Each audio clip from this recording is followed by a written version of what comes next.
Ya, ahora sí. Entonces, ¿qué me decían? Sube la tasa de interés, ¿no ve? Porque los saldos reales caen. Jóvenes. Bueno, Los fíjate, saldos reales Yo, no yo empiezan tengo, a aumentar porque si yo igual empiezan tengo Claro, ese ajá, análisis, yo creo que los saldos sí, reales aumentan, dicen.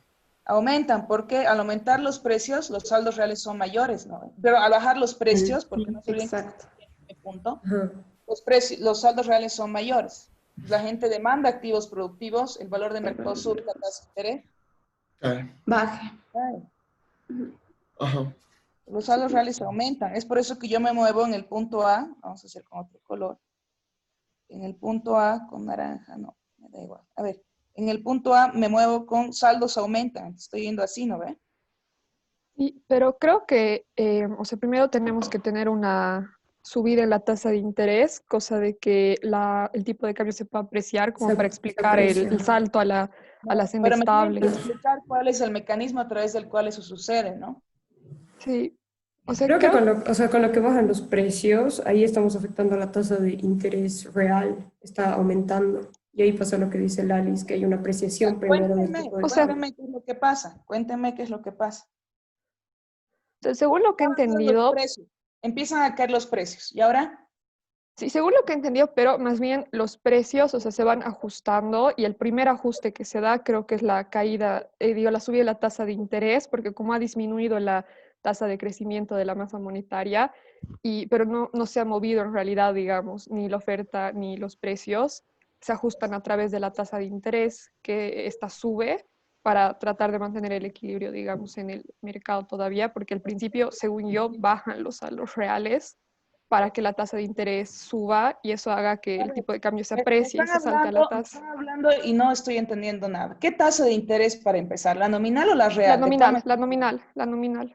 Cuéntenme por qué. ¿Por qué aumentaría la tasa de interés nominal? No me queda claro. Tienen que explicarme. Eso no ocurre porque sí en la economía. Algo tiene que hacer que la tasa de interés cambie.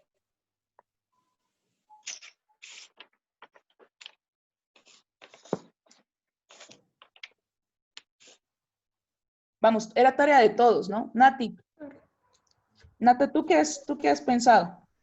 Ya lo que yo he pensado, dicen, es que como está cayendo M punto, que es la tasa de crecimiento de la oferta monetaria, luego está cayendo, tiene un efecto directo en los precios, como habíamos dicho. Los precios están cayendo. Como los precios están cayendo, está cayendo igual mi tasa de interés real. ¿Ya? Perdón, está aumentando mi tasa de interés ¿Por real qué como están aumentaría cayendo la los tasa de interés precios. real si está cayendo la inflación? Porque I menos P punto, ¿no ve? I menos Exacto. algo más pequeño. Es una tasa de interés real más grande. Ajá. Y menos P ¿Ya? punto, como P punto está cayendo, mi tasa de interés real estaría aumentando. Como ¿Ya? aumenta mi tasa de interés real, hay dos efectos. ¿Ya? Primero, estarían entrando más capitales al país, por lo que habría un aumento en la demanda de moneda local y una apreciación del tipo de cambio. Y ahí estaríamos saltando a la senda estable, digamos. Eso explicaría nuestro salto a la senda estable. Y también No, la tendría un economía efecto está en de... la senda. No te preocupes que la economía está en la senda ahorita. ¿Sí? O sea, automáticamente suponemos que la economía está en la senda. A ver, entiendo hasta la caída, hasta el aumento del tipo de cambio real y la reducción de la demanda agregada. Hasta ahí. Ajá. ¿Y ahora qué? ¿Qué han pensado? Sebastián, ¿qué has pensado? Sí, Lisa, creo que yo igual iba por el mismo análisis y, o sea, No me después de que contame la entran, historia. No me digas eh, yo pienso igualito y todos van a no, pensar por, igualito. O sea, contame. por eso, después de que entran capitales y se aprecia la moneda local, digamos, eso va a tener una subida en la demanda agregada en YTD, lo Por cual qué la nos va demanda a agregada hacer, subiría cuando se aprecie el tipo de cambio? porque van a entrar capitales. ¿Así? No me la charlen, O sea, jóvenes. lo Dicen, que es la, una fuga de capitales. No me pueden decir la demanda agregada aumenta porque se está apreciando el no, tipo no, de no, cambio o y sea, entonces hay entrada de capitales. La demanda agregada no tiene ahí un componente en el mercado de capitales. La única forma de que la demanda agregada se expanda ahorita, aumente, es que el tipo de cambio real se deprecie, ¿sí? O que la tasa de interés real caiga. Pues no me la cuenten, por favor. A ver, Avisita, ¿vos qué has pensado? Sí, dice yo, perdón, igual en la línea que estaba yendo Nati, he pensado que como al caer la tasa de crecimiento de la oferta monetaria, caen igual mis precios, mis saldos reales suben, entonces hay un exceso de demanda porque, bueno, empiezo a demandar activos productivos, mi valor de mercado sube, mi tasa de interés baja, entonces va a haber una fuga de capitales, entonces mi tipo de cambio se va a depreciar. Luego he pensado que mi tasa de interés real aumenta, por lo que mi demanda agregada va a disminuir y o sea, mi tasa de interés está nominal, igual está disminuyendo. Eh, eh, Perdón, dice, mi tasa de interés real está aumentando, entonces mi demanda agregada está disminuyendo, por lo que mis saldos reales igual van a disminuir, mi tasa de interés va a aumentar, entonces mi tipo de cambio se va a apreciar. De capitales. Ya, a ver, Fabi, ¿qué has pensado tú? Yo estaba pensando que, bueno, primero se iba a manifestar en los precios, en la inflación. En la ecuación Eso, 3, ¿no ve? sí. ¿Ya? Bueno, luego fui al mercado del dinero en la ecuación 1. ¿Ya? Y bueno, yo pensé que los saldos reales iban a bajar porque como los precios se ajustan lentamente, pensé que el ajuste en precios iba a ser menor al ajuste en la masa monetaria, ¿Ya? que eso iba a hacer que la tasa de interés suba, ¿Que la qué? que la tasa de interés suba, Mm. porque bueno, iba a haber más, ay, perdón, es que estoy resfriada, que iba a haber más una demanda de dinero mayor a la oferta. Y bueno, eso se iba a manifestar en la demanda de activos y bueno, que al final iba a hacer que la tasa de interés suba. Mm. Luego que eso se iba a mostrar en el mercado de bienes, em, que bueno, como la tasa de interés iba a subir, entonces la demanda agregada iba a bajar. Y también se iba a mostrar en la última ecuación, que como iba a subir la tasa de interés, entonces ese punto igual iba a aumentar. Ya. Gladys, a ver, no me convence su análisis. Les voy a dar 2 minutos para que lo planteen. Y voy a ir uno por uno en la explicación. Hay cosas bien acertadas que han dicho hacia el final, estaba muy bien. Pero no me la charlen, ¿no? Eso de que la demanda baja o aumenta porque el tipo de cambio se aprecia, cuidado.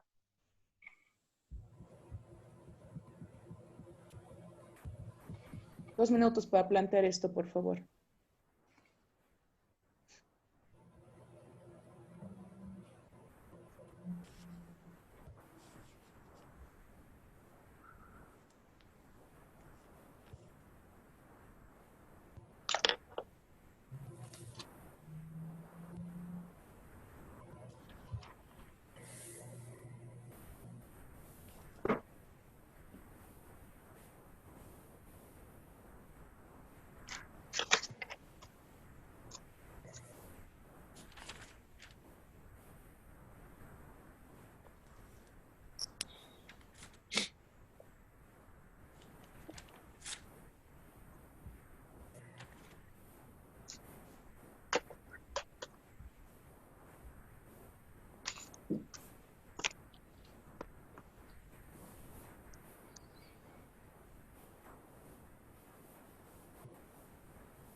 está?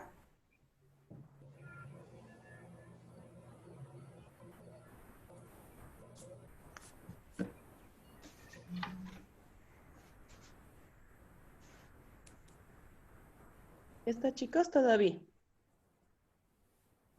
Todavía, Lisen. Ya, ya.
¿Ya, chicos, más o menos?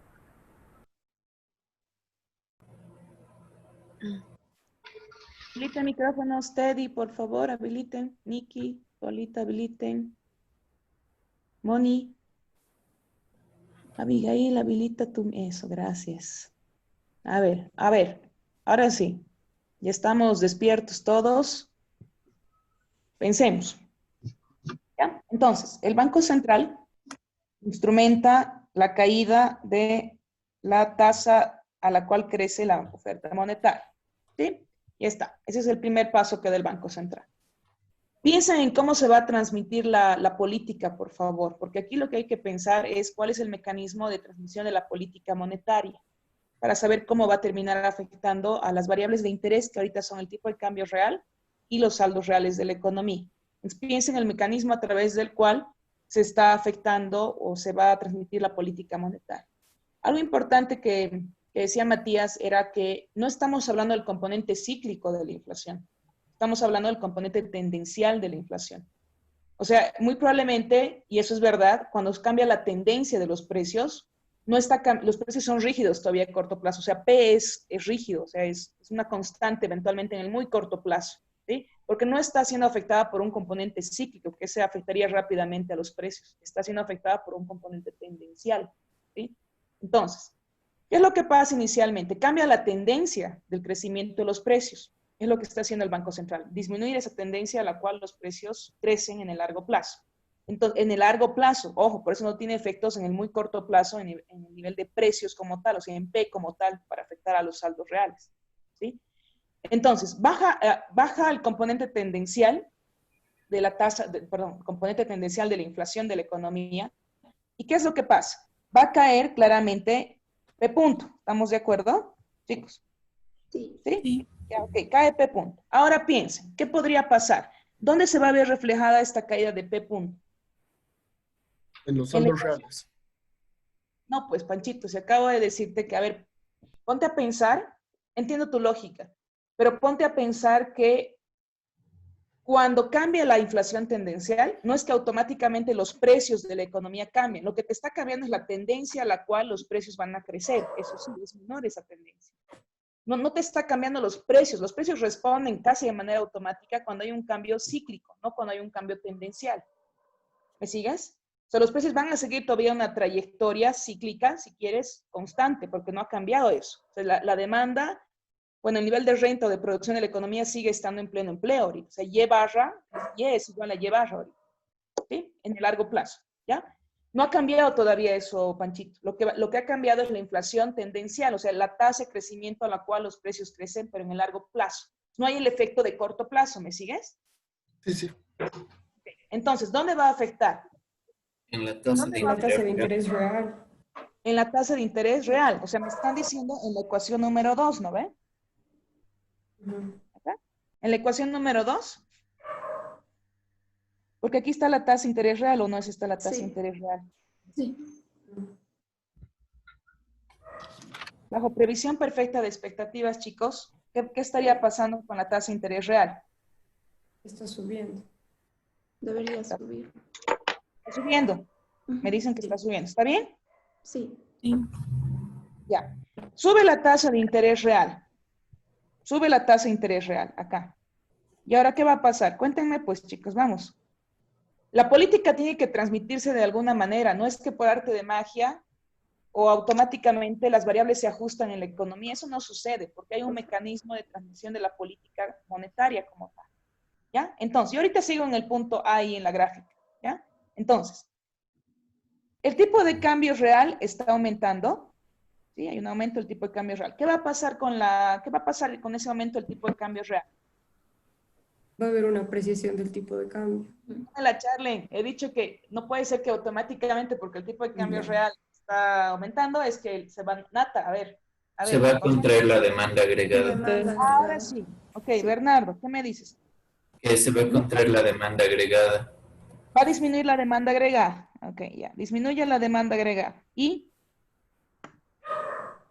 Mm, Ahora eso afecta a la demanda de liquidez también. Ya, aquí en la ecuación 1. Ujú.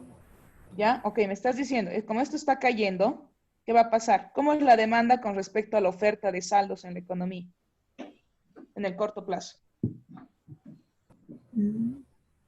Va a cambiar. ¿Perdón? O sea, ahora es menor la demanda de saldos. Ya, la demanda es menor a la oferta. Si la demanda es menor a la oferta, ¿qué va a pasar? Ahora tiene que cambiar la tasa de interés nominal tiene que subir. Ya, pero ¿por qué subiría la tasa de interés nominal? Me han dicho muy bien hasta ahí, la demanda es menor a la oferta de dinero. Pero ¿por qué subiría la tasa de interés? Ahora empiezas a ofrecer activos productivos, entonces tu valor de mercado disminuye y por lo tanto tu tasa de interés nominal aumenta. ¿Por qué ofrecerías activos productivos? Porque mi demanda es mayor a mi oferta. Denme vueltas.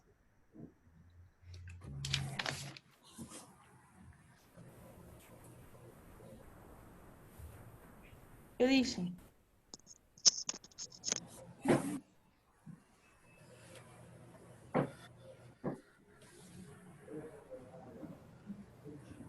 Perdón, he dicho que debería subir, pero en realidad, si cuando disminuye la demanda de liquidez, lo lógico sería que baje la tasa de interés. Pues si baja la tasa de interés, hay fuga de capitales. Mm. Sí, Pero si hay fuga de capitales, el tipo de cambio se va a depreciar.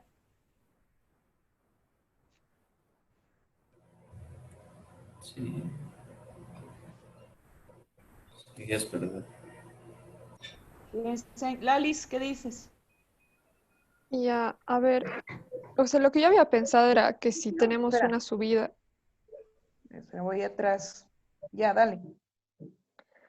¿desde aquí o desde lo que he pensado desde el principio? No, desde el principio. Ya. O sea, lo que yo había pensado es que como vamos a tener una desaceleración del crecimiento de la masa monetaria, es lo que sí hemos dicho que eso va a afectar en un principio a los precios, pero de manera tendencial, entonces no se va a ver exactamente en el corto plazo, pero también como estamos desacelerando la cantidad a la que crece la masa monetaria, debería disminuir la cantidad de saldos en la economía, o sea, M debería disminuir. Entonces, con eso tendríamos que la oferta de dinero sería menor a la demanda y ahí tendríamos que ofrecer activos productivos, cosa de que el valor de mercado baje y la tasa de interés suba. Entonces, esta ¿Ya? tasa de interés, la nominal, que acaba de subir, va a ocasionar dos situaciones. Primero que ¿Ya? nada, va a traer capitales extranjeros y eso va a Sí. hacer que la demanda de moneda local suba, lo que va a producir una sobreapreciación del tipo de cambio, donde ya estamos en el punto de la senda estable, digamos, A'. Ya estarías acá, digamos. Sí. ¿Ya? ¿A prima? Y después, esta misma subida, digamos, de la tasa de interés nominal, también va a hacer que se desestimule la demanda, porque, bueno, si sube la tasa de interés nominal, digamos que baja el consumo y la inversión, según qué tan sensibles sean, digamos, estas variables a la tasa de interés. Y además, la sobreapreciación del tipo de cambio también va a hacer que se desestimule la demanda porque vamos a ser menos competitivos, además, o la producción. ¿Ya? ¿Ya? Y esta caída en la demanda y en la producción va a ocasionar que eventualmente los precios empiecen a bajar por el componente cíclico que tienen, porque se están desviando hacia abajo desde de su nivel de producción ideal, ahorita no, potencial, perdón, Potencial. Ujú. potencial, y esta caída en los precios entonces va a hacer que eventualmente los saldos reales empiecen a aumentar. Entonces también vamos a empezar a ver, digamos, en la gráfica nos vamos a empezar a mover a la derecha porque esta caída en los precios va a hacer que empiecen a aumentar los saldos reales en la economía y cuando aumenten los saldos reales en la economía vamos a empezar a ver ahora la situación contraria, donde ahora la oferta es mayor a la demanda de dinero, lo que va a ocasionar eventualmente que se demanden activos productivos, el valor de mercado suba y por ende la tasa de interés nominal baje. Y esta Ujú. caída en la tasa de interés, como va a provocar una fuga de capitales y eventualmente va a hacer que se demande más divisa, va a hacer que el tipo de cambio se empiece a depreciar. Entonces vamos a Ujú. empezar a movernos hacia arriba en la gráfica y eventualmente creo que este va a ser el mecanismo que se va a ir repitiendo, que los precios van a ir bajando y el tipo de cambio real se va a ir depreciando hasta que otra vez la demanda, digamos, deje de bajar, porque cuando estamos haciendo este mecanismo se empieza a estimular, digamos, la demanda, pero se empieza a caer, pero cada vez en menor proporción, hasta Menor que lleguemos proporción. al punto de equilibrio donde ya deja de caer y otra vez está en su nivel potencial. Ya, o sea, me están diciendo que eventualmente el efecto de corto plazo acá, ¿cuál sería? Lalis, ¿cuál era? Que los Los saldos saldos reales reales. van a bajar un poco. ¿Ya? La tasa de interés. La tasa de interés debería subir. La tasa de interés va a subir. ¿Ya? Y hasta ahí son Entonces, los efectos de corto plazo. Ujú. Ya, y supongo, después, tal vez en el tipo de cambio, ay, perdón, sí, en el tipo de cambio real el nominal también primero. se... Ah, ya. El nominal también tendría que apreciarse un poco, o sea, caer en el corto plazo. El ¿Pero real, por por qué? ejemplo. No, Me acabas debería de decir aumentar. que hay un aumento de la tasa de interés. Sí. Ah, ya, perdón. Ok, me confundí un cachito. No, pero la tasa de interés aumenta o disminuye. Ah, ya, la tasa de interés real debería aumentar porque ha No, aumentado también. la tasa de interés. La No, tasa pero de sí, la interés. tasa de interés sí, eso ya sí aumenta en el Ujú. corto plazo. Ajá. Ya va a haber entrada de capitales. ¿Y qué va a pasar con el tipo de cambio nominal? Se va a tender a apreciar, entonces va a caer. Exacto, se aprecia el tipo de cambio nominal. Ya. Por lo tanto, también va a pasar eso con el tipo de cambio real, ¿no ve? Sí. Quizá esto ya. ¿Y ahora qué? Chicos, vamos. Vamos bien hasta ahí. ¿Y ahora qué?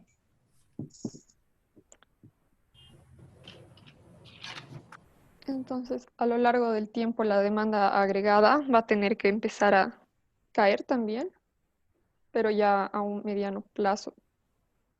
Ya, pero a ver, de nuevo. ¿Cómo era? A ver, voy a trabajar con Bernardo. ¿Cuáles son los efectos de corto plazo B? M cae, M punto cae. ¿Y ahora? Ah, lo que pasa era que la BP punto caía inmediatamente. Eso afectaba la previsión de la inflación y por tanto podía afectaba inmediatamente a la tasa de interés real. Ya. Eh, después, ah, Lali se ha ido por otro camino, ¿no? Ha ido por los saldos reales. A ver, ordénense. pero, pero Sí. si lo que están cambiando son las tasas de crecimiento de M y de P, entonces tal vez en el muy corto plazo no es tan evidente el efecto en M y P que conforman los saldos reales. Ujú. Bueno, no sé, podría ser, pero Nada, a ver, vamos, vamos. Matías, ¿qué dices? Eh, sí, o sea, estaba creo bien lo que hace un momento estábamos un poco diciendo, o sea, más en la línea de lo que decía Laura. Entonces, claro, Cuéntame, tendremos que ir, ¿perdón? cuéntame, ¿qué has entendido de esa parte? Cuéntame tu análisis. ¿Cómo se transmite la política monetaria? Bueno, entonces, bueno, lo que yo estaba pensando era que, claro, va a haber un shock en la ecuación número 3 que va a tener que bajar M punto. Obviamente, como estaba un poco diciendo, los precios no tendrían que ajustarse de manera rápida porque estamos afectando el componente tendencial. Entonces, lo que sí he visto que eso sí tendría que llegar al inicio, tratar de deprimir los saldos reales porque sí va a haber una afectación en M. Entonces, aquí hay un exceso de demanda en el mercado del dinero, la tasa de interés tendría que subir. Y eso va a explicar la apreciación bueno, la sobreapreciación del tipo de cambio. Porque la demanda sería mayor a la oferta de saldos. Sí, eso es lo. ¿Ya? Va a aumentar la oferta de activos productivos, el valor de mercado va a caer y la tasa de interés nominal va a subir. Sí, Y la entonces subida de la tasa de interés, ¿qué te va a provocar? eso va a provocar la sobreapreciación del tipo de cambio porque es la variable que sí se va a mover, porque ¿Ya? estamos hablando de tipo de cambio flexible, entonces es la primera que se va a ajustar rápidamente. Por la entrada de capitales. Ujú. ¿Ya? Entran capitales, el tipo de cambio se aprecia, estoy en A' en la gráfica. Sí, exacto. También aumentó el tipo de cambio de la tasa de interés real, ¿no? Aumentó la nominal y la real. Sí, sí. Entonces, esos efectos combinados, como existe una apreciación en la economía, eso va a llegar a deprimir la demanda agregada porque ahora estamos, claro, por la entrada de capitales y porque vamos a importar más, va a comenzar a caer el, eh, el producto. Entonces, ahí, así vamos a ir convergiendo a B. Ya, Y Entonces, va a caer. Cae Y. como Y cae, ahora sí estamos afectando, o bueno, eso he visto que estamos ya otra vez en la ecuación 3. 3, sí, porque ahora ya estamos afectando el componente Cíclico. cíclico. Entonces, eso ahora sí va a comenzar a afectar a los precios, van a caer aún más. Los saldos reales van a comenzar ahora sí a subir y eso es lo que estamos viendo en el gráfico, que tenemos que empezar a tener saldos reales más elevados. Entonces vamos a ir convergiendo a B con ese mecanismo. Ya, aumentan los saldos reales. ¿Y qué pasa? Porque hay algo que tiene que hacer que el tipo de cambio se deprecie, ¿no? Como aumentan los saldos reales, ahora tenemos el efecto contrario, ahora tenemos un exceso de oferta en el mercado de dinero. Entonces, como se demandan activos productivos, ahora sí la tasa de interés ya va a comenzar a caer. Ya, cae la Como, tasa de interés. como la tasa de interés está cayendo, también va a caer el tipo de cambio, perdón, la tasa de interés ¿Real? real, y como eso sucede, el producto va a comenzar a subir.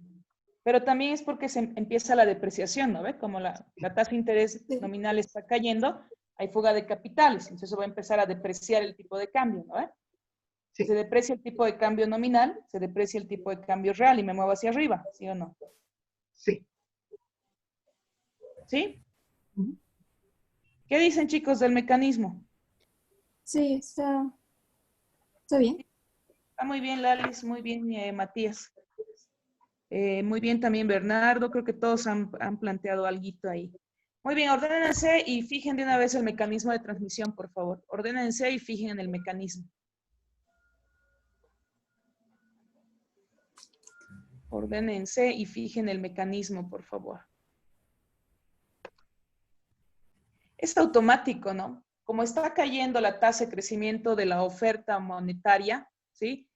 Claramente, como hay rigidez de precios en el muy corto plazo, no absoluta, pero hay una cierta rigidez de precios, los precios van a reaccionar muy poco, o sea, de los precios como tal, o sea, P, el nivel de precios, no reaccionan en muy corto plazo.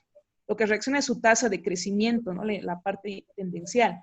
Y la parte tendencial solo podría afectar a la tasa de interés real, ¿no? En un inicio solo afectaría a la tasa de interés real. Ahora, esa caída en el corto plazo, perdón, esa caída de la tasa de crecimiento de la oferta monetaria, perdón, en el muy corto plazo, va a provocar que no se olviden que antes la tasa de crecimiento de M, de los saldos reales, era cero, o sea, era una constante, ¿no? MT era una constante. Pero en el momento que el banco hace caer la tasa de crecimiento de los saldos, digamos que ya tenían un crecimiento de 5%, digamos, anual, ¿no? Si crecían al 5%, 5%, 5%, esa era una constante, ¿no? De la tasa de crecimiento de M. O sea, hemos visto el modelo cuando no había tasa de crecimiento de la oferta monetaria, o sea, M.T igual a 0. Cuando M.T era 0, M era la misma siempre, era una constante. Si digamos que ahora hay una tasa de crecimiento de la oferta monetaria de 5% anual y esa se mantiene de manera permanente, MT va a crecer siempre a una tasa del 5%, pero si el banco baja la tasa a 4% o a 3%, la variable que automáticamente se ve afectada es la oferta monetaria, porque va a crecer un poco menos en este caso, ¿sí? Crece menos. Eso es algo bien importante que deben tomar en cuenta, ¿no? No es que tienes una menor masa monetaria en la economía, sino que está creciendo una tasa más lenta ahora. Claramente cae M, ¿sí? Y es por eso que tienen una reducción inicialmente de los saldos reales, ¿no? Por eso es, o sea, los saldos reales que antes existían, digamos que crecían a una tasa proporcional, ahora ya no. Afecta directamente ahí. Por eso pueden suponer que hay un efecto en saldos reales inicialmente, no en los precios, pero no es porque los precios están cayendo. Es porque M eventualmente va a tener una leve caída, ¿no? Y eso provoca el aumento de la tasa de interés. Es la única forma ese es el único supuesto que pueden hacer para suponer que la economía salta a la senda, ¿no? Porque en la senda lo que ves es una apreciación del tipo de cambio real, ¿no? Entonces la pregunta es, ¿por qué se apreciaría el tipo de cambio real?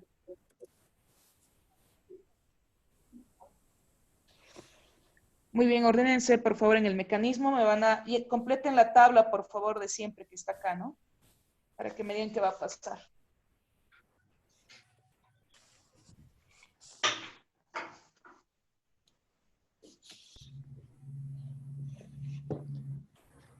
completen por favor la gráfica.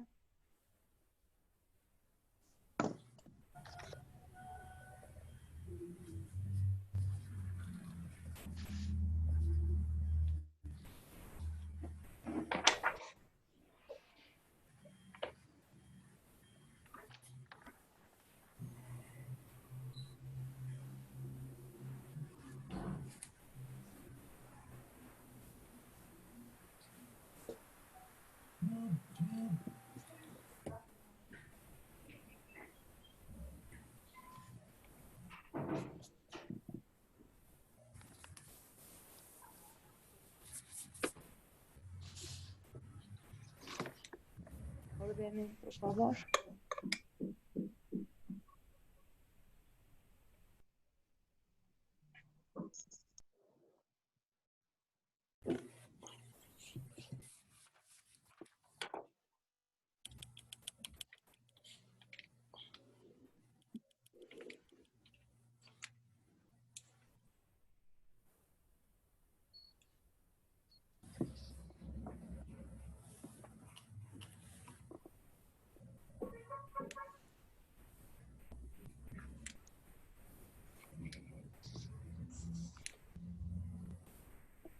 Dicen una preguntita. Sí. Justo se cortó mi compu ese rato cuando estaba hablando Mati. No me queda claro todavía a un inicio por qué la tasa de interés nominal incrementa, la del principio. Sí, el supuesto que se está haciendo es de que la caída de la tasa de crecimiento de la oferta monetaria, acá, va a provocar claramente que haya una reducción de la tasa de crecimiento de los precios. Eso afectaría evidentemente a la tasa de interés real que está acá, ¿sí? Pero el supuesto, bueno, la tasa de interés real va a aumentar, ¿no? La tasa de interés real aumentaría. Pero el supuesto también es de que esta tasa de crecimiento de la oferta monetaria, como es oferta monetaria, no, o sea, afecta a la tasa de crecimiento de los precios, pero no directamente al nivel de precios. No directamente al nivel de precios, porque para que se mueva el nivel de precios tiene que haber también cambios cíclicos, ¿no? O sea, no hay una respuesta inmediata del nivel de precios porque estás en el corto plazo, digamos, donde hay rigidez todavía, o cierta rigidez de estos precios, ¿sí? No ha cambiado todavía Y no ha cambiado Y barra, claramente, o sea, no cambió Y todavía. El supuesto es de que como es una tasa de crecimiento de la oferta monetaria, podría afectar de manera directa, eventualmente en el corto plazo, a los saldos reales a partir de la disminución de M. ¿Sí? Una caída de M, digamos, ¿no? La caída de M te va a generar saldos reales que son más bajos, como la demanda va a superar a la oferta, la gente va a demandar activos productivos, la gente va a demandar activos productivos, la oferta monetaria, aquí está cayendo la oferta, ¿no? La oferta es menor a la demanda, entonces la gente para tener liquidez, ¿qué va a hacer? Ofrecer activos productivos, el valor de mercado cae y la tasa de interés nominal sube, así es. Sí, ahí me confundí un poco, Lisian, porque como está, digamos, cayendo la tasa de crecimiento, es como que yo entiendo que sigue creciendo MT, digamos, pero a una tasa menor. Claro, crece a una tasa menor, pero en líneas generales hay menos saldos en la economía ahorita, porque está creciendo a un ritmo menor del que crecía de manera constante, digamos. O sea, imagínate que de pronto bajan la tasa de crecimiento de los saldos reales, de la oferta monetaria. O sea, los saldos reales se van a ver afectados hacia la baja comparado con el anterior. O sea, lo que ves son los saldos reales. No te olvides que los precios también suben o bajan en función de la política. Ahorita estabas en un estado estacionario. Pues ponte a pensar cuál sería la cantidad de saldos reales que hay en la economía comparada con la que constantemente había. No es que caen por el nivel debajo del nivel anterior, ¿no? Es simplemente que en términos reales, no te olvides que también los precios responden, ¿no? O sea, los saldos reales están en función de M y de P. Ya. Gracias, Lisian. Ahora sí, esa partecita no la tenía muy clara. Es que, Nata, fíjate que si aquí esto está creciendo al 5%, esto también está creciendo al 5%, los precios. O sea, ahorita es como que esto sigue creciendo al 5% en el corto plazo, pero esto está creciendo, o sea, M está creciendo al 4%. Pues tienes menos saldos reales. Ya. No sé si me sigues. Es porque Sí, M sí. punto no solo afecta a M, también afecta a P. O sea, Ya. si la tasa de crecimiento de los saldos reales y de los precios en términos tendenciales en el estado estacionario siempre era 5%, los dos crecían a 5%, porque la única forma de explicar el cambio en P cuando ya estás en el estado estacionario es que haya un cambio en M punto, porque ahorita el componente cíclico sigue siendo Y menos Y barra, ¿sí? Entonces los precios van a crecer en función de M punto. Si M punto está creciendo siempre en 5%, los precios van a crecer siempre en 5% en el estado estacionario, para mantenerte en el estado estacionario. Entonces M también va a crecer a M punto. ¿Me sigues? Sí. Pero si baja, ahorita los precios todavía están creciendo al 5%, porque no ha habido el cambio en el componente cíclico. Todavía en el corto plazo están creciendo al 5%, pero la masa monetaria, la oferta monetaria está creciendo al 4%, entonces en términos reales hay menos saldos. Ah, ya.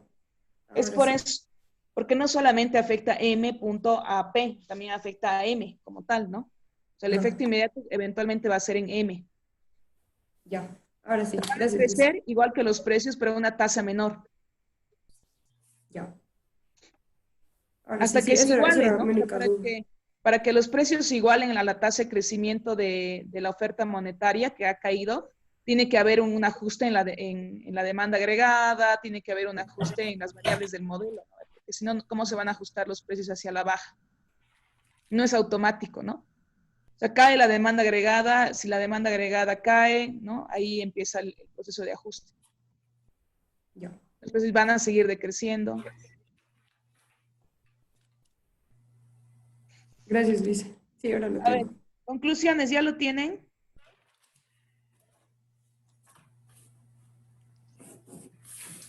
Hagan su esquema, completen el que está en función de T, ¿no? El tiempo.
¿Ya está? ¿Me dan los datos, por favor, del estado con respecto al tiempo de las variables?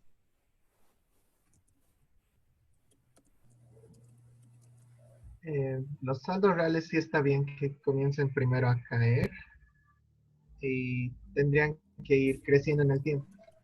No van a volver a su nivel. Inicial se mantiene en un nivel más alto. Sí. Sí, eso es lo que le puse. ¿Ya? ¿La tasa de interés nominal?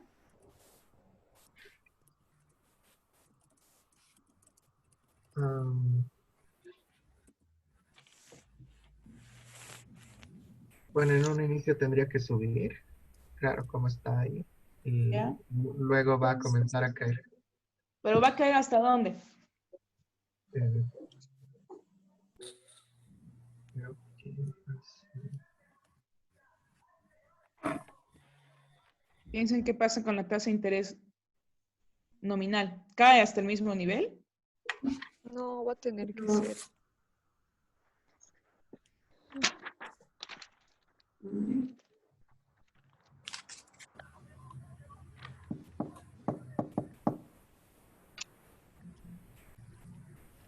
Sube y luego ¿qué pasa?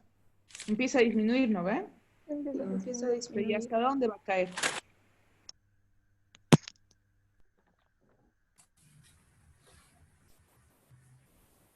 Chicos.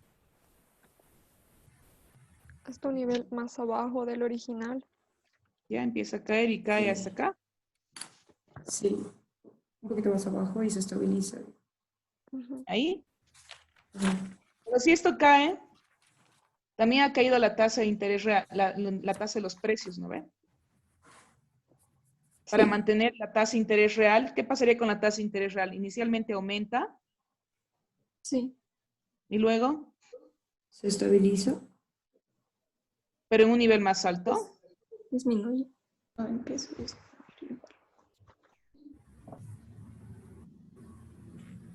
¿Qué pasa con la tasa de interés real? Aumenta y luego, Disminuye. ¿por qué disminuye? Porque la tasa de interés nominal empieza a caer. Chicos, ¿sí? Sí, Me están diciendo que al final alcanza un nivel más alto aquí.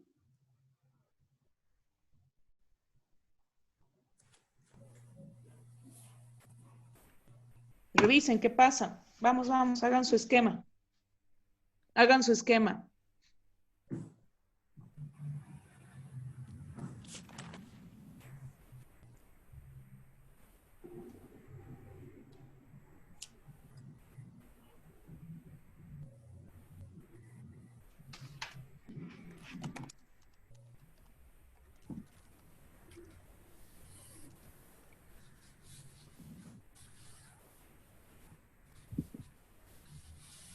Tipo de interés real, jóvenes, ¿dónde debería estar? ¿En el mismo, al mismo nivel va a bajar o qué? debería bajar al mismo nivel. Ya. Una pregunta, no sé si estoy bien, pero en el largo plazo creo que M punto y P punto también deberían crecer a la misma tasa, entonces no se afectarían los saldos reales, a largo plazo volverían a su nivel. No, pues no vuelven al nivel inicial. No vuelven al nivel inicial. ¿Por qué? Porque tienes una tasa de crecimiento menor ahorita, tanto de los precios como de los saldos reales. En términos reales, hay más saldos reales porque están creciendo. P estaba bajando en la misma proporción del aumento, perdón, de la reducción de M punto, ¿no? Los saldos reales son mayores por la caída de la tasa de crecimiento de los precios. Sí, sí, sí, pero no se estabilizarían luego a su mismo nivel.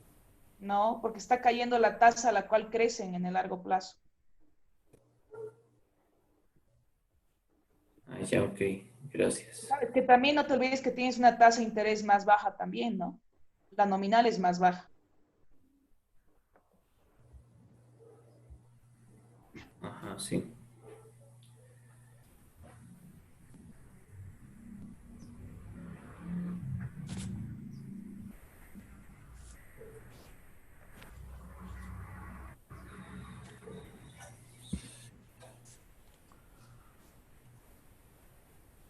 ¿Qué pasa con la demanda agregada? Vamos, chicos, rápido. ¿Qué pasa con la demanda agregada? Primero va a empezar a bajar a ¿Ya? mediano plazo. O sea, Ujú. en el corto plazo creo que no se ve afectada, sino directamente. Esto es así, ¿no? Sí, y después va a volver a empezar a subir después de que el tipo de cambio empiece a ¿Ya? depreciarse de nuevo. Ujú. Y se va a Y volver a estabilizar en su nivel. Sí, baja, El baja, original. baja. Y vuelve al original. Revisen. sí. Los precios.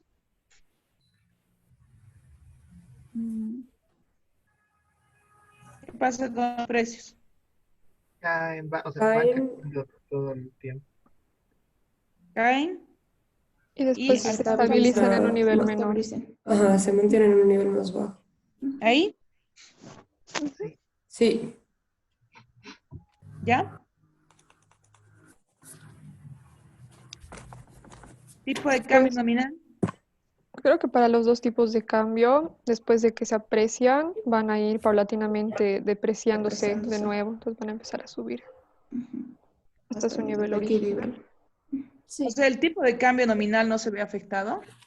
O sea, el primero a nominal creo que acaba en un ambos. nivel un poco más bajo por los precios, ¿o no?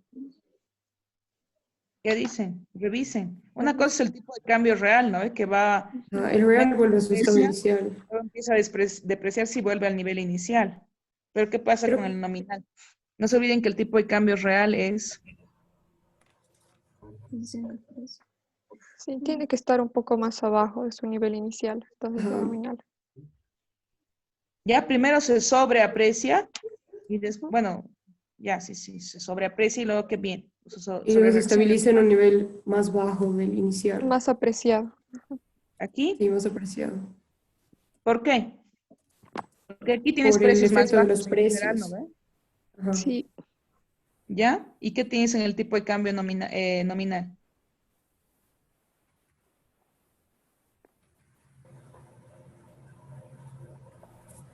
¿Esto también tiene que estar abajo o cómo? Esa es mi pregunta.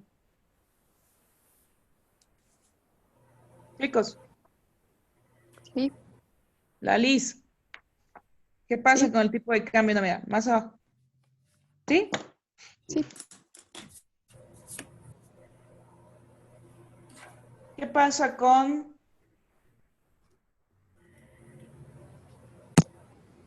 esta la demanda agregada y está el tipo de cambio real, la tasa de interés real? Ya, conclusiones. ¿Cuáles son los efectos que trae consigo la reducción de la tasa de crecimiento y la oferta monetaria? Bueno, a largo plazo sí vamos a tener saldos reales más altos. ¿Ya? En términos generales, la competitividad no se vería afectada en términos reales porque volvemos al nivel ¿Inicial? inicial. Entonces, en un inicio sí es beneficioso para la economía porque vamos a tener precios más bajos, o sea, sí se ha logrado el cometido, pero para pasar a ese punto hemos tenido que pasar por un pequeño declive en nuestro, bueno, no sé si podría ser pequeño o grande, pero sí se contrajo la demanda agregada, entonces, pero sí a largo plazo logramos el cometido de bajar la inflación. Claro, porque si tú derivas P punto con respecto a M punto, la derivada es 1, ¿no ve? Se cumple la neutralidad de dinero también.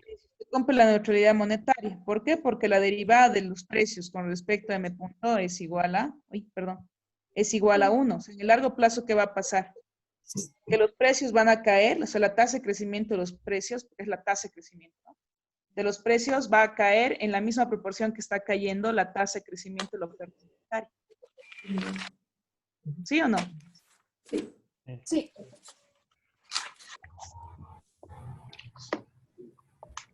Pero no así los saldos reales, ¿no? De la economía, porque si tú derivas los saldos reales de la economía en el largo plazo, acá la reducción, bueno, el aumento es solamente alfa, ¿no? No es 1, ¿no? Es alfa.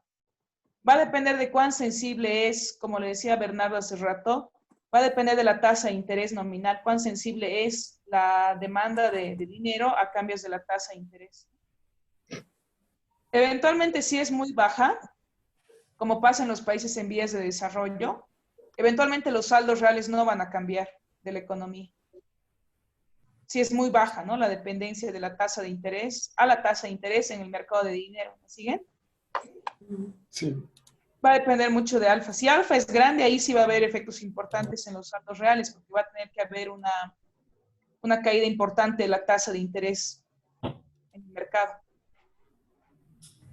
Va a depender todo del valor de alfa acá, ¿no? El tipo de cambio real no cambia, pero todo va a depender de alfa, ¿no? De la sensibilidad. En economías muy desarrolladas va a haber efectos, yo diría, mucho más fuertes de una política como esta a cambios del nivel, perdón, de los saldos reales a una política como esta, ¿no? Menos en los países como el nuestro. Yo diría que lo más importante de la lógica del modelo es entender que todo el tiempo estás en una etapa de recesión económica, ¿no? Si ustedes se dan cuenta, el momento que el Banco Central instrumenta la política, que es la reducción de la tasa de crecimiento de la oferta monetaria, de manera permanente, bueno, digo de manera permanente porque, bueno, al principio el efecto inicial es una caída de la demanda agregada y siempre está por debajo, o sea, se va recuperando en el tiempo hasta que alcanza el nivel nuevamente de potencial, pero todo el tiempo está por debajo, ¿se dan cuenta? Chicos, todo el tiempo está por debajo y los precios también van decreciendo todo el tiempo. O sea, lo que les quiero decir es que yo diría que el mensaje más importante del modelo de Buiter y Miller es que la única forma de que un banco central que se está enfrentando a un problema de inflación elevada en una economía tiene que implementar un instrumento que le ayude a controlar esa inflación elevada de la economía a través de una reducción de la tasa de crecimiento de la oferta monetaria, va a empujar a la economía, yo diría, durante varios periodos, depende lógicamente de la velocidad de ajuste, pero la única forma de lograr la estabilización de precios es que la economía entre en una recesión económica. Porque todo el tiempo Y decae, ¿no? Se cae y luego empieza a recuperarse, pero sigue por debajo de Y barra. O sea, todo el tiempo la economía está en un estado de recesión económica, ¿no? Hasta que alcanza nuevamente el equilibrio, ¿no? O sea, y es verdad, o sea, el mensaje, y no lo digo yo, lo dice la evidencia empírica a nivel de América Latina, claramente los países que han tenido inflaciones elevadas y el banco ha tenido que intervenir para poder controlar esa inflación a través de una reducción de la tasa de crecimiento de la oferta monetaria, siempre nos ha llevado a un proceso de recesión económica, siempre. O sea, ¿cuánto va a durar la recesión económica? Obviamente depende de la velocidad de ajuste de la economía, depende mucho de mu, depende mucho de beta 3, depende mucho de alfa, ¿no? Para que la economía logre una estabilización de precios más rápida, ¿no? Pero mientras menos sea alfa, mientras menos sea mu, mientras menor sea beta 3, eventualmente el ajuste es mucho más lento, ¿no? ¿Sí? O sea, lo importante de entender acá es que no hay la posibilidad de estabilizar a la economía cuando estás con inflación elevada si no pasas por una recesión económica, ¿no? Eso es bien importante que lo tomen en cuenta. O sea, los bancos centrales, la única opción que tienen acá para estabilizar la economía, estabilizar los precios de la economía, es de que entremos en una recesión económica, impulsado justamente por esa reducción de la tasa de crecimiento de la oferta monetaria. O sea, los resultados del modelo son fuertes, porque te está dando el mensaje que la única forma es recesión económica. ¿Se dan cuenta? Sí. O sea, no hay posibilidad de estabilizar la economía de otra forma que no sea una recesión económica ahorita. ¿Cuán profunda es? Obviamente va a depender de la velocidad de ajuste de la economía, ¿no? ¿Se dan cuenta, chicos? No. Sí. ¿Qué les parece el mensaje? ¿Terrible o no? Sí, terrible. Bastante fuerte. Bastante fuerte. O sea, que te digan que la única forma de estabilizar los precios cuando hay inflación muy elevada en la economía sea una recesión, es fuerte y claramente es lo que ha estado pasando. La evidencia empírica de la década de los 80 y 90 en América Latina da cuenta de que es la única forma, ¿no? Entrar en una recesión económica impulsada por una contracción de la tasa de crecimiento de la oferta monetaria, ¿no? Se aplica mucho a economías que han estado en la década de los 80, 90, ¿no? Con alta inflación a nivel mundial, ¿no? Entonces, el ¿Eso se ha modelo dado en tiene Bolivia, Licen? Igual. ¿Perdón? Eso se ha dado en Bolivia en el Se ha 85. dado en Bolivia hasta que se ha dado la reforma monetaria, ¿no? El 86 se hace la reforma monetaria y pasamos del peso boliviano al boliviano, ¿no? Yo les cuento siempre a los chicos en Cocha que, claro, ¿cuál era la costumbre? No sé si ustedes se han dado cuenta que la gente de mi edad, por ejemplo, mis contemporáneos y sus papás, eventualmente, hablamos mucho de, me das un pesito, ¿no? Un peso. Y los papás están súper acostumbrados a decir un peso porque en la época donde ellos eran más jóvenes, la moneda era el peso boliviano, ¿no? No el boliviano. En Bolivia, esta política la implementaron hasta el 86, 85, que la economía colapsó y el 86 se dio la reforma monetaria. Fue mucho peor, ¿no? Porque la reforma monetaria la haces cuando ya no hay confianza, cuando hay una hiperinflación en una economía. Lo que tú haces, más allá de generar este tipo de políticas, es cambiar el sistema monetario, ¿no? Lo que hizo el Banco Central claramente fue cambiar el peso boliviano por el boliviano, e implementó políticas muy restrictivas en torno al gasto público, ¿no? O sea, el gobierno no podía pedir prestado al Banco Central, el Banco Central ganó autonomía y de esa forma evitaba, ¿no? Que la tasa de crecimiento de la oferta monetaria, porque en Bolivia era al revés, ¿no? La tasa de crecimiento de la oferta monetaria iba aumentando cada vez, o sea, en cada periodo corto, ¿no? Y eso generó la hiperinflación. O sea, ahí te das cuenta rápidamente lo que pasó en Bolivia, ¿no?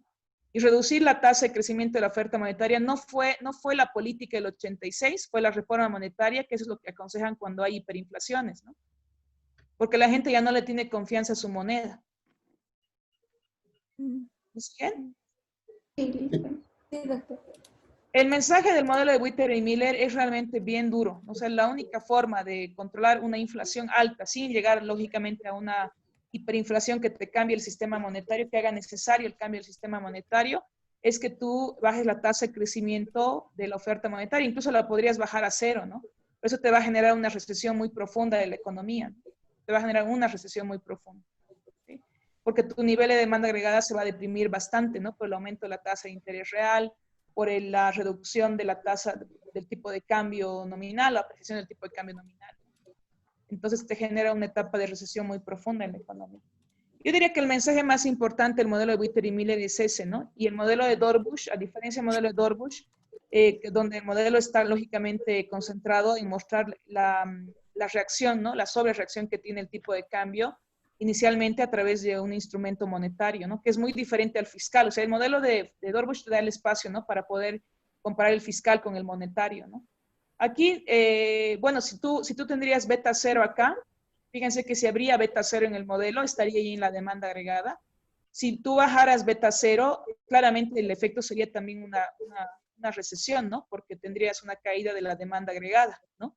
Y la caída de la demanda agregada te va a provocar una caída también de los precios, ¿no? Por el movimiento que tiene la curva IS. Pero se van a dar cuenta que no tiene los mismos efectos en el tipo de cambio nominal y en el tipo de cambio real. Si instrumentáramos en este modelo de Witter y Miller un cambio en la política fiscal, tiene muchas diferencias con el tipo de cambio, perdón, con la política monetaria, ¿no? O sea, la política monetaria es mucho más recesiva que la política fiscal, ¿no? Eso es verdad, por el efecto que tiene esto sobre el tipo de cambio, ¿no?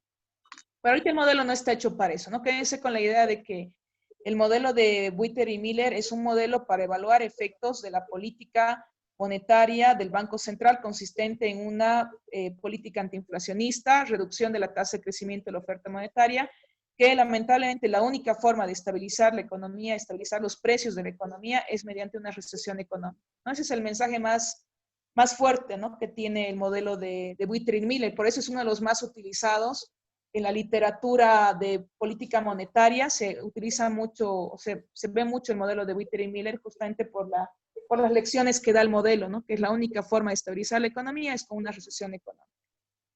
¿Estamos de acuerdo, chicos? Sí, Liz. Sí. Ya. Ahora yo les comento que justamente en esta línea del tema de las políticas monetarias, yo les comentaba que para mí creo que esto en general es impensable de que estudiantes de economía que han visto monetaria no conozcan el modelo de Kagan, ¿no? Y me comentaban ustedes que no lo han visto antes y creo que vale la pena ponerlo acá porque va en la línea que estamos discutiendo ahorita, ¿no? El tema este de la inflación, ¿no? De la hiperinflación. Entonces, este modelo de Kagan está en el capítulo 7, si es que no estoy mal, de la guía, por si acaso, ¿no? Lo voy a recordar con ustedes porque me dijeron que no lo habían visto. Muy bien, ¿no? Sí, sí. Ya, les comento rápidamente la lógica del modelo de Kagan. El modelo de Kagan del año 1956 es un modelo que lo quiero introducir ahora porque estamos en la línea justamente de estos modelos donde el Banco Central trata un poquito de controlar el tema inflacionario y lamentablemente a través de la inflación económica. Algo muy interesante es el planteamiento que hizo Kagan en el año 1956, donde él se hace una pregunta que yo diría es una pregunta reveladora en el sentido de que lo que busca es tratar de demostrar que en una economía, cuando el Banco Central instrumenta una política monetaria de shock expansiva a través de un incremento de la oferta monetaria, le da un empujoncito a la economía, expandiendo la oferta monetaria de una sola vez. La pregunta que él se hace y la que se trata de responder lógicamente en el modelo es si este empujón que le da el Banco Central a través de un aumento de la oferta monetaria podría perpetuar un proceso inflacionario en la economía. Entonces, interesante la lógica, ¿no? Porque si recordamos a Bolivia, lo que hizo Bolivia en la década de los 80 no era un aumento de la oferta monetaria de una sola vez. Lo que hizo el Banco Central, lamentablemente, en Bolivia, hasta el 86 o el 85, fue incrementar la tasa de crecimiento a la cual aumentaba la oferta monetaria. Si ustedes se ponen a pensar en Bolivia, lo que hacía todo el tiempo Bolivia era aumentar M punto, ¿no? Y eso lógicamente desata lo contrario a lo que desató, lo que dice el modelo de Witter y Miller, ¿no? Lo que hizo fue generar una hiperinflación.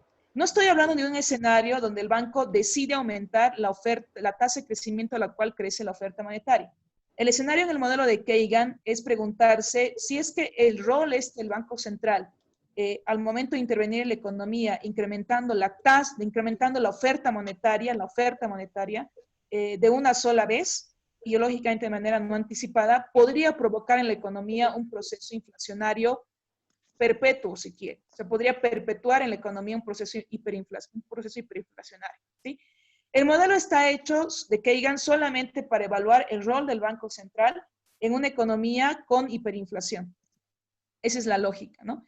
Van a darse cuenta que los resultados del modelo de Kagan son interesantes porque la conclusión es de que el Banco Central interviene, implementa la política monetaria, expande la oferta monetaria de una sola vez y va a generarse en la economía una hiperinflación, pero la economía va a tender hacia un estado de equilibrio finalmente, o sea, va a ir reduciendo, van a ir cayendo los precios y al final se demuestra que no existe esta hiperinflación perpetua que podría generarse a partir de la intervención del Banco Central, ¿no? La única forma de perpetuar la hiperinflación sería aumentar la tasa de crecimiento de la oferta monetaria, ¿sí? Esa es básicamente la lógica.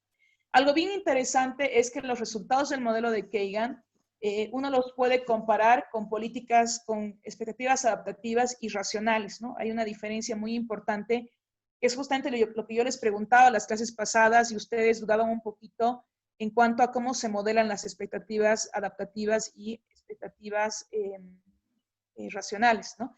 El modelo de Kagan es muy interesante porque primero se analiza el modelo en un esquema de expectativas adaptativas, luego haces el mismo ejercicio en un esquema de expectativas racionales, ¿no? Pero para eso hay que conocer un poquito de cómo se modelan las expectativas adaptativas y las expectativas estáticas, ¿no? Entonces, yo les voy a pasar dos documentos ahorita, aquí al chat del grupo. Dos documentos que van a entrar, son parte de nuestro examen de segundo parcial. El modelo de Kagan, que lo vamos a empezar a plantear ahora, y los modelos que analizan la inconsistencia dinámica de la política monetaria, ¿sí? El tema de inconsistencia dinámica de la política monetaria está en el capítulo 11 de la guía, por si acaso. En el 11 de la guía se habla de inconsistencia dinámica. Esos dos temas, además de todo lo que hemos visto hasta acá, van a ser parte del examen de segundo parcial. Pero más allá de eso, lo que yo quiero que ustedes entiendan es la utilidad de lo que vamos a ver. Por un lado, el modelo de Kagan, que nos va a ayudar a establecer cuál es el rol realmente y el efecto de la política monetaria del Banco Central en un esquema de hiperinflación. Sí, eso básicamente ese es el objetivo inicial que tendríamos. Y el modelo de inconsistencia dinámica, si quieren, de la política monetaria, nos va a ayudar a establecer cuáles son los escenarios bajo los cuales la política monetaria deja de ser eficiente, ¿no? Por ejemplo, cuando hay un diseño de política monetaria y el Banco Central diseña toda la política y cuando quiere implementarla existen, por ejemplo, retardos internos, retardos externos, que pueden estar atribuidos a un proceso, digamos, burocrático normal que existe en una economía. Esa política que en algún momento era bastante eficiente y se pensaba que podía ser muy eficiente para alcanzar un objetivo económico a través de la política monetaria, deja de serlo en otro periodo porque hay retardos que pueden existir tanto internos de la política como externos, ¿no? Yo diría que se da más en la fiscal.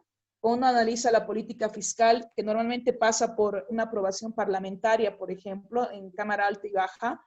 Eso puede generar retardos en la política que hacen que sea menos eficiente o que finalmente pierdan eficiencia el momento que se implementa la política, ¿no? En el caso del Banco Central y la política monetaria, veremos esta inconsistencia dinámica que está en el capítulo 11 de nuestra guía. Y veremos los modelos, lógicamente, o el modelo, por lo menos, ¿no? Que habla acerca de la inconsistencia dinámica de la política. Entonces, yo les voy a pasar ahorita, atentos en el chat, por favor, dos documentos y les voy a decir qué páginas van a leer, para no perjudicar. Yo sé, por si acaso el lunes es feriado. Confirmado el feriado, ¿no? Sí, sí. Gracias, Liz. Sí, todos estamos muy contentos. Poder dormir más también. Sí, pero bueno, está muy bien que sea feriado, así nos damos un respiro, ¿no? Aguanten que les pongo los dos archivos entonces. Son dos modelos bien interesantes. He visto que en la guía realmente lo pasan por encima y esa es la preocupación que yo siempre tengo con el tema de la guía. Hay que entrar en el detalle de estos modelos, ¿no? Hay que entrar, hay que profundizar temas en estos modelos y porque son modelos muy relevantes, ¿no? Estos modelos que hemos visto hasta ahora, por ejemplo, son clásicos en monetaria. El modelo de Kagan, es imposible que alguien que haya visto monetaria en la universidad no vea Kagan, ¿sí? o que vea un modelo de inconsistencia dinámica, por ejemplo, la política. Eso tiene que estar presente en ustedes en la estructura matemática, si quieren, o técnica que presentan estos modelos y respaldan, lógicamente, los modelos en monetario, ¿no? Así que en eso nos vamos a concentrar bastante. Capítulo, déjenme ver, ahorita les paso este documento. Les voy a decir qué van a hacer para el día martes, ¿ya? Para poder avanzar lo más rápido posible, pero sin perder la esencia, lógicamente, lo que tenemos que hacer. Aguanten, aguanten, estoy buscando en el capítulo, es que yo tengo un montón de archivos acá. Bueno, entre paréntesis, ¿qué les ha parecido los modelos dinámicos hasta ahora? Chicos, ¿qué les ha parecido los modelos hasta ahora? Hola. Es interesante porque no, lo que nos enseñaban en los modelos estáticos no podíamos observar realmente la dinámica de cómo se movían, como por ejemplo no podíamos ver la sobrereacción del tipo de cambio y bueno, es interesante cómo va convergiendo al equilibrio de una manera muy distinta a lo que habíamos visto. Sí, eso es cierto. ¿Qué dices, Fabi? ¿Qué les ha parecido? A mí igual me ha parecido bien interesante por lo que dice Matías. O sea, solo veíamos lo que pasaba en un principio y al final, pero no sabíamos cómo era la dinámica. Y como nosotros no lo habíamos visto, creo que me pareció bien, bien interesante. Sí, son útiles. Véanlo de esa forma, ¿no? Para hacer una evaluación de la política. Chicos, un favor, les voy a pasar 3 documentos, pues yo les voy a decir qué cosa van a leer y qué no, ¿ya? Les he pasado ahorita un capítulo 3 que ya lo pueden descargar, que es el capítulo que vamos a llevarlo el día martes. Les estoy pasando otro más, que eso todavía no lo van a leer. Yo les voy a decir qué van a leer, ¿ya? La cuestión era, este es ineficacia de la política. Creo que es el capítulo 12 de nuestra guía. Aguanten que me falta un capítulo que es el 8. Capítulo 8. Toda esta parte es monetaria, ¿no? Del libro de macroeconomía avanzada de Argandoña. Déjenme que me falta un capítulo más. 2 de esos capítulos van a ser parte todavía de nuestro examen del segundo parcial, ¿ya? 7 es ineficacia política monetaria, ya les he pasado, y me falta uno. Me falta el de inconsistencia dinámica de políticas, ahí está. Ya. Son 3, a ver, está cargando el tercero, aguanten. Ahorita les muestro qué es lo que vamos a hacer.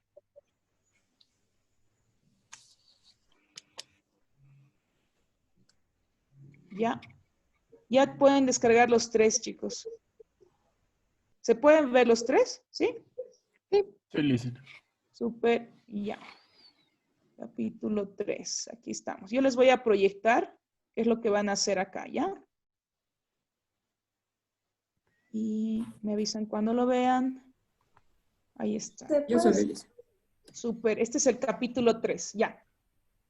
Ya, muy bien. El capítulo número 3, que como les digo está en el capítulo 7 de la guía de monetaria, habla acerca de la modelización de las expectativas, introducción a las expectativas racionales. Este capítulo es muy interesante, es muy sencillo además, ustedes se van a dar cuenta muy rápido hacia dónde va esto.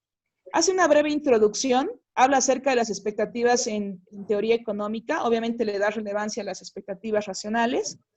El 3.3 hace referencia a la estabilidad de las hiperinflaciones. Ahí está lo que quiero que lean, ¿no? El punto 3.3 y 3.3 y 3.4 y 5. Miren, dice 3.3. La estabilidad de las hiperinflaciones, el modelo de Kagan con expectativas adaptativas. Es bien interesante ver cómo es muy sencillo el modelo. No vamos a dedicarle más de media hora. Sí, es sumamente sencillo. Pero es interesante darte cuenta de que no es posible que la intervención de un banco central a través de un aumento de la oferta monetaria de una sola vez perpetúe un proceso hiperinflacionario. O sea, la economía va a converger naturalmente a un equilibrio una vez que el Banco Central ha dado un empujón, si quieren, a la curva LM o ha dado un empujón expansivo a través de una política monetaria expansiva, ¿sí? Inicialmente, Kagan plantea el modelo de estabilidad de las hiperinflaciones en un escenario con expectativas adaptativas. Y luego en el punto 3.5 plantea el mismo modelo, pero con expectativas racionales, ¿no? Para ver si hay alguna diferencia entre los resultados del modelo de Kagan de hiperinflaciones e intervención del Banco Central con políticas adaptativas y con expectativas adaptativas y con expectativas racionales, ¿ya? Entonces, van a leer desde el 3.3, 3.4 y 3.5, ¿ya? Y un apéndice más que les voy a dar. 3.3, 3.4 y 3.5, ¿sí? Algo interesante es que en el 3.4 revisa las expectativas racionales, que creo que nuestra guía está en el capítulo número 10. Habla acerca de la formalización del concepto de expectativas racionales, la crítica de Lucas, que ya la conocemos desde siempre, y las críticas a las expectativas racionales, o sea, la crítica a la crítica de Lucas, ¿no? Se habla de la crítica de Lucas y de la crítica a la crítica de Lucas, ¿ya? Plantea el modelo de Kagan con expectativas racionales y finalmente habla acerca de un apéndice, váyanse al apéndice de 2, ¿sí? El apéndice 2 dice la sistematización de los errores de predicción de Muth de 1961. Van a desarrollar también el apéndice 2. Esta parte me interesa mucho porque nos da una lección de cuáles son las diferencias técnicas entre la formalización de expectativas adaptativas y racionales, ¿no?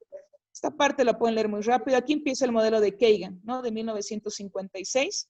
Lo que ya les decía, básicamente lo que él hace es preguntarse, déjenme ver acá, ¿sí?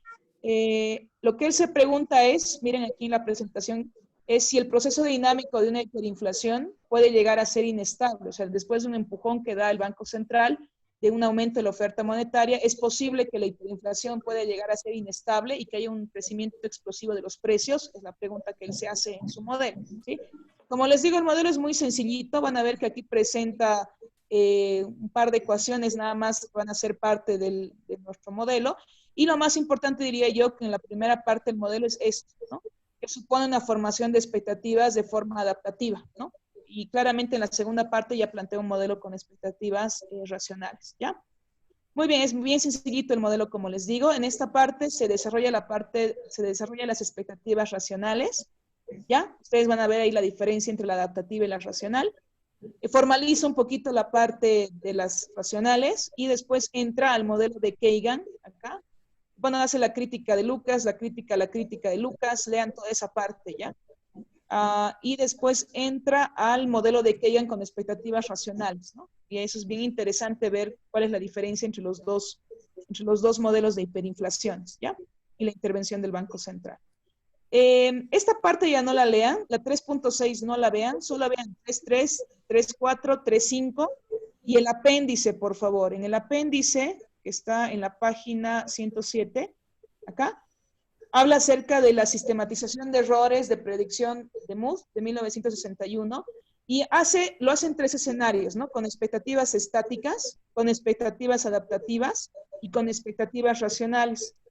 Lo interesante es ver la diferencia que hay en la formación de expectativas, ¿no? Esta es una, yo diría, formalización de expectativas en función de los agentes económicos, los que son estáticos, los que son adaptativos, los que son racionales, ¿no? Entonces es interesante ver dónde están los errores de predicción de los agentes al momento de formarse un determinado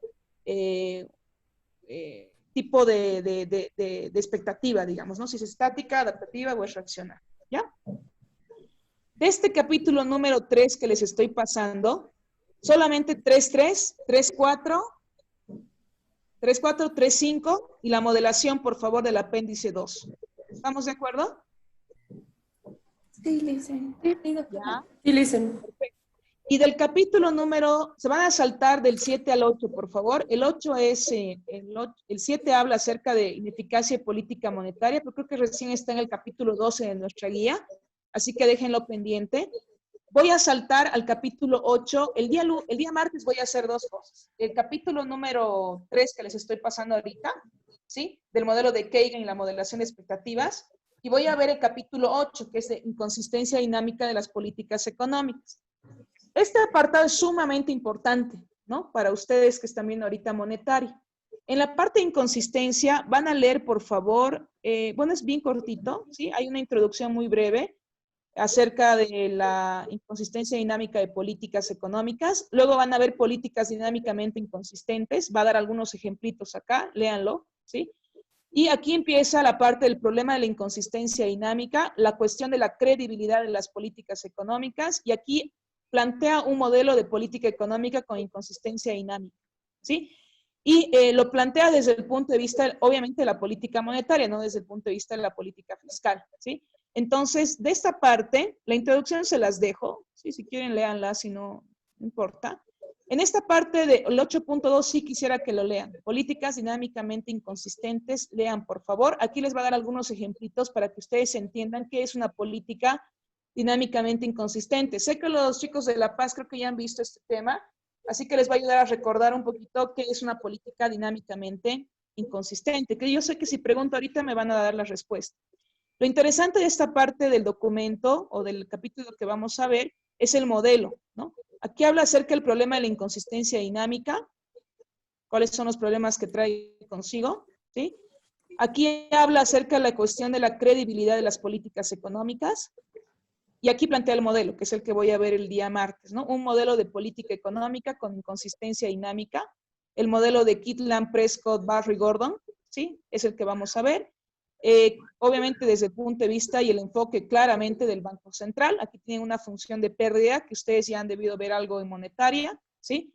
Que refleja una valoración negativa del desempleo e inflación. Lógicamente vamos a ver esa función de pérdida, luego vamos a ver una función de ganancia y vamos a ver en un modelo de juego, yo diría que de juego simple y juegos repetidos, cuáles serían los resultados de la política monetaria, ¿no? ¿Cuál es la mejor solución? Los que han visto este tema seguro se van a acordar que en su materia de inconsistencia dinámica les han dicho que el juego o la opción óptima por parte del Banco Central, cuando el juego es de una sola vez, es un juego sin que no se repite, es un juego de una sola vez, la opción que tiene el Banco Central, la mejor opción es engañar al público, ¿no? Para conseguir este trade-off entre inflación y desempleo. Aquí vamos a meter también el tema de la curva de Phillips. Y seguramente les han dicho que cuando están en un juego repetido, la solución de engaño no es la mejor, sino la solución miope, ¿no? Que es la que tiene la más alta inflación, ¿ya? Entonces vayan recordando un poquito eso que han visto eventualmente ya en monetaria, porque acá lo que vamos a hacer es formalizar el modelo, nada más, ¿no? Y lógicamente en la línea de lo que dice la guía, que es muy parecido a lo que está en este documento, ¿ya? Los chicos de La Paz ya han visto inconsistencia dinámica, ¿no? De políticas. Con funciones de pérdida y eso sí, o sea, sí hemos visto que el Banco Central puede engañar en un periodo y, claro, conseguir el producto deseado, pero eso no es sostenible a largo plazo. Claro, no, si fuera un juego repetido, la solución sería la miope. ¿Han calculado las pérdidas y ganancias del gobierno, del Banco Central? Sí. Sí. ¿Han calculado pérdidas y ganancias? Sí, me parece que sí calculamos. A ver, me tienen que confirmar. ¿Han calculado pérdidas y ganancias y han comparado qué soluciones son más rentables que otras? No lo recuerdo muy bien, pero creo que es... Revisen, por favor.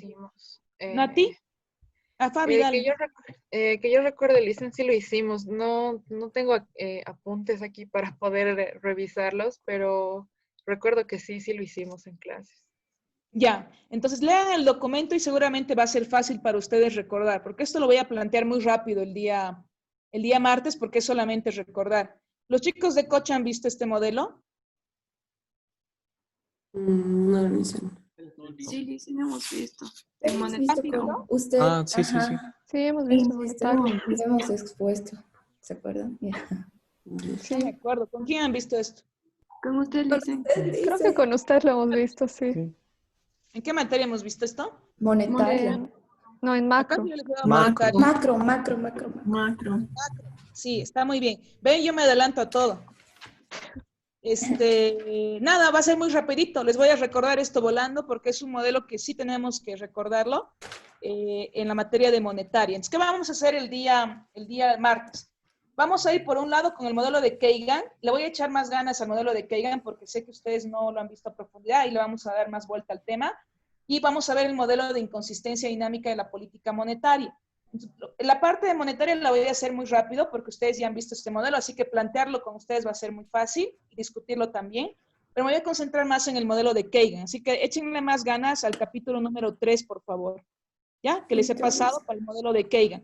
Y a este échenle menos ganas, pero igual revísenlo, repásenlo para que hagamos algo mucho más fluido el día martes, por favor, ¿ya? Y hasta ahí va a ser nuestro examen. Todo eso va a incluir el examen. ¿Estamos de acuerdo? Sí. Sí. Listo. A ver, entonces creo que eso, no sé si nos da tiempo a introducirlo. No, primero necesito que lo lean. No me sirve de nada que yo vaya a introducir ahorita el modelo, que es muy sencillito, el modelo de Kagan, si es que ustedes no han hecho todavía una lectura previa. Les pido, por favor, algo bien importante. Pónganle ganas al apéndice número 2, por favor, del capítulo 3, ¿no? Que es la sistematización de errores de predicción de Moore. Especialmente esa parte. Me gustaría que quede claro en ustedes cuáles son las diferencias realmente técnicas que existen entre la modelación de expectativas estáticas, adaptativas y racionales, ¿no? Y que también se pongan a pensar en ese mismo capítulo que habla acerca de la crítica a las expectativas racionales, perdón, la crítica de Lucas y la crítica a la crítica de Lucas, se pongan a pensar también si es factible realmente que una economía, la gente se forme expectativas racionales. Yo les comento que en el único documento de estudio que tiene el Banco Central acerca de Bolivia, ¿no? Acerca de expectativas del público, ellos concluyen que la gente se forma expectativas adaptativas. Y es bien interesante la experiencia del Banco Central porque hay unos errores de predicción impresionantes, ¿no? En la gente en nuestro país.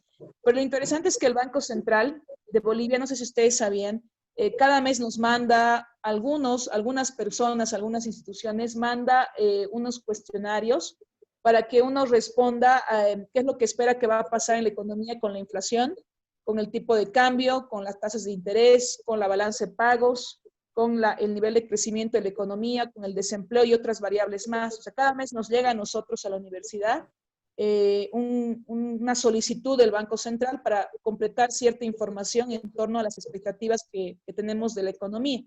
Y nos da algunos datos previos el Banco Central, o sea, nos da información pasada para que nosotros podamos, en base a eso, guiarnos y ver qué es lo que pensamos que va a pasar hasta fin de año, ¿no? Y cada mes nos manda eso, ¿no? Como una forma también de controlar el cambio de expectativas. Lo interesante es que el Banco Central manda esta información solamente a personas de empresas, que son las que requieren la información para la toma de decisiones, y manda la información a académicos, ¿no? Como nosotros en la universidad. Entonces uno diría, pero esta gente debería formarse expectativas racionales, ¿no? Porque si somos académicos, en teoría puedes hacer una proyección de lo que esperas que va a pasar con algún tipo de modelo econométrico. Y lo mismo deberías pensar de los empresarios, ¿no? Que son racionales porque la información es muy importante para que ellos tomen decisiones complejas en la economía. Pero les cuento que cuando el año pasado estuvimos en el encuentro de economistas del Banco Central, el resultado que presentó el Banco Central fue realmente, yo diría, poco alentador, porque nos decía que incluso la gente académica que tiene los instrumentos para hacer proyecciones y la gente de empresa que debería, lógicamente, tener expectativas racionales, no la tiene. O sea, nos formamos expectativas adaptativas, ¿no? Claramente el banco aclaraba que era un grupo de personas, pero lamentablemente era un grupo de personas, pues, de la gente que realmente debería utilizar la información de una manera diferente, ¿no? ¿Cuál era el mensaje ahí, no? De que a pesar de que eventualmente en la economía hay gente que toma decisiones muy complejas a nivel empresarial y a nivel económico, la gente se sigue formando expectativas adaptativas. Y ahí viene la crítica de Lucas, ¿no? O sea, Lucas criticaba el hecho de que la gente claramente se forma expectativas adaptativas, pero la crítica de Lucas tiene unos argumentos que yo diría vale la pena revisarlos, ¿no? Que están en el documento 3 que les he pasado, el capítulo 3. Y en la crítica de Lucas se dice que hay gente, o sea, ¿por qué la gente se formaría expectativas adaptativas? Porque el costo de la información es muy alto, porque hay un acceso restringido a la información y por otros factores, digamos, en la economía, la gente no se forma expectativas racionales, se forma expectativas adaptativas. Entonces es interesante ver en el capítulo 3 el sustento que se le da a la crítica de Lucas, ¿no? Y es verdad, o sea, en Bolivia hay poca información, eventualmente es muy costoso acceder a la información, y eso podría justificar el hecho de que académicos y empresarios se formen expectativas adaptativas, ¿no? Es interesante ver, por esta parte, como les digo, revisen bien la parte de la formación de expectativas, porque llama la atención, o sea, en la modelización que hace Mood, en la sistematización de errores de Mood, se ve los errores de predicción, o podrías calcular los errores de predicción que tiene la gente, ¿no? Y en la crítica de Lucas, se establece por qué la gente no se forma expectativas racionales, ¿no? Como deberían ser en los modelos, ¿no? Y ahí seamos muy claros, ¿no? Porque la eficiecia, la eficacia de la política monetaria va a depender mucho de cómo la gente se forma expectativas. Si la gente en Bolivia se forma expectativas adaptativas, muy probablemente la política fiscal y la monetaria sean muy eficientes en la economía, independientemente del tipo de cambio, independientemente de la movilidad de capitales, porque la gente se forma expectativas que son adaptativas, ¿no? Entonces, en realidad la eficiencia de las políticas monetarias depende, yo diría, en gran medida de cómo la gente se forma expectativas. Así que denle vueltas un poquito también a ese tema cuando estén viendo la diferencia entre las racionales y las adaptativas, especialmente en la parte de la sistematización de Mood, se van a dar cuenta que muy probablemente, como les digo, la política monetaria sea muy eficiente en contextos donde claramente donde la gente se forma expectativas. Y es justamente el capítulo 8, nos va a dar pie a entrar al capítulo 8, que es el tema de ineficacia de la política monetaria, ¿no? Y fíjense que la ineficacia de la política monetaria se analiza en varios escenarios. El primero es la ineficacia de la política monetaria, el caso de la información asimétrica, donde la política monetaria va a ser muy eficiente. El caso donde la política monetaria, la gente se forma expectativas adaptativas, no racionales. El caso donde la curva de oferta es keynesiana. O sea, estamos hasta acá, creo que mi mensaje ha sido un poquito, bueno, ha sido claro, pero yo diría que hay salvedades. O sea, claramente lo que hemos visto hasta ahora es que la política monetaria es neutral, ¿sí? O sea, se cumple la neutralidad monetaria. En todos los modelos que hemos visto se cumple la neutralidad monetaria. Pero claramente bajo ciertos supuestos que hemos estado haciendo todo el tiempo. O sea, hablábamos, por ejemplo, de la previsión perfecta de expectativas en los modelos de Dorbush y en el modelo de Witter y Miller, ¿sí? Y ahí claramente nos daba como resultado una política monetaria neutral. Sin embargo, cuando uno analiza la eficacia de la política monetaria y te pones a pensar que se cumple la neutralidad monetaria, parecería que no importa, o sea, que no es bueno la política monetaria, que no es buena, que no debería instrumentarse la política monetaria. Sin embargo, hay escenarios donde la política monetaria puede ser muy eficiente. ¿En qué escenarios es muy eficiente? Cuando la información es asimétrica, cuando la gente se forma expectativas adaptativas, cuando tienes una curva de oferta keynesiana, por ejemplo, en la economía. En esos casos, la política monetaria puede ser muy potente, un instrumento muy potente. O sea, está bien, siempre se cumple la neutralidad monetaria teóricamente, pero técnicamente es posible que la política monetaria sea muy eficiente en el corto y en el mediano plazo. Y depende mucho de la información que tenga el público y depende mucho de cómo se formen las expectativas, ¿no? Entonces, a esta parte de expectativas que está en el capítulo 3, les pido que le den vueltas, porque nos va a servir mucho para el capítulo 7 y 8, ¿no? Que es el tema de la inconsistencia dinámica de la política y el tema de la ineficacia de la política monetaria, ¿no? Entonces, esta parte va a ser muy importante. ¿Estamos de acuerdo, chicos? Sí, sí. El día martes, ¿qué vamos a hacer? Kagan y inconsistencia dinámica política. Hasta ahí va a entrar al examen. Vamos a darlo el día miércoles, ¿está bien? Ya listo. Chicos, no me fallen, por favor. Les pido que descansen este fin de semana, estén tranquilos, pero que el lunes, aprovechando un poquito el feriado, hacia el final de la tarde, se pongan a leer el capítulo 3 y el capítulo 7, por favor. Capítulo 3 y 8, perdón. Está bien, ¿Ya? Liz.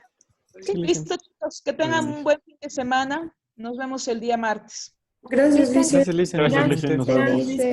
Gracias. Le quería pedir un pequeño favorcito. La Liz, dime. Si podía subir tal vez las diapositivas de la transmisión, de los mecanismos de transmisión de la política monetaria que vimos hace 2 clases o 3, si no me equivoco. No te estreses, que todavía tengo que hablar de eso más adelante. Por eso no les he ya. subido. De hecho, ya hemos acabado, me has hecho recuerdo de eso más bien. Hoy día hemos acabado Witter y Miller, ¿no ve? Que era con transmisión vía tipo de cambio. Así que yo tengo que cerrar todavía opciones de los mecanismos vía tipo de cambio el día martes también. ¿Ya? Así que Ya. no te adelantes. Voy a cerrar y recién les paso eso. Ya, está bien, gracias, Liz. Listo, chicos. Gracias, Nos Lisa. vemos. Chao, Lisen, muchas gracias. Gracias, hasta luego, Liz. Gracias, Lisa. Chao. Hasta luego. Dios. Ahora, también va a subir los videos, las grabaciones de la clase, ¿verdad? Sí, lo voy a subir. Hágame recuerdo, por favor, alguno, el día, mañana hágame recuerdo, ¿ya? Y así lo subo a mi canal de YouTube, me hago famosa y ustedes ven los videos, ¿ya? Lisa ya es famosa, tiene hartas vistas. Sí, es que los obligo a mis estudiantes de la maestría a revisar. Ya, chicos, se cuidan. Gracias, doctora. Hasta La doctora influencer. Chao, Lisen.